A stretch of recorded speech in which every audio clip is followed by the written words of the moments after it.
এই মুহূর্তের সব থেকে বড় খবর, রাজ্যের বহু চর্চিত বিতর্কিত ফের আদালতে সৈকত। সৈকত আদালতে শনিবার হাজির করা হলো ফের জেলা আদালতে।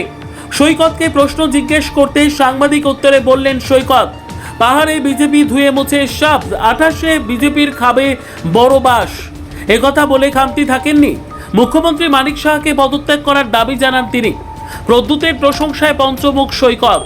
সাথে ছাড়েননি প্রতিমা ও বিপ্লবকেও। বিপ্লব প্রতিমা হয়ে গেল এখন ভালো সৈকতের কাছে। মুখ্যমন্ত্রী ডক্টর মানিক সাহা হয়ে গেল খারাপ। কথায় আছে না, গ্রাম বাংলায় ছাগলে কিনা খায় পাগলে কিনা বলে। মাতলা সৈকতের কথা পাত্তা দিতে নারাজ মুখ্যমন্ত্রী। শুনুন কি বলছেন সৈকত তলাপাত্র। কি বলবে তুমি? এডিসিতে সাপ, 28-এ খাবে আরো বড় বাস। প্রদ্যুৎ বাবু দেখিয়ে দিয়েছেন কিভাবে বিজেপি মুক্ত ত্রিপুরা করতে হয়, এবং আমাদের ত্রিপুরাসারা দেখিয়েছেন বিজেপি মুক্ত ত্রিপুরা করে। এক সেকেন্ড স্যার, বিজেপি মুক্ত ত্রিপুরা করে, এবং এই বিজেপির পরাজয় এডিসিতে এর দায় স্বীকার করে মানিক সাহার দ্রুত পদত্যাগ করা উচিত।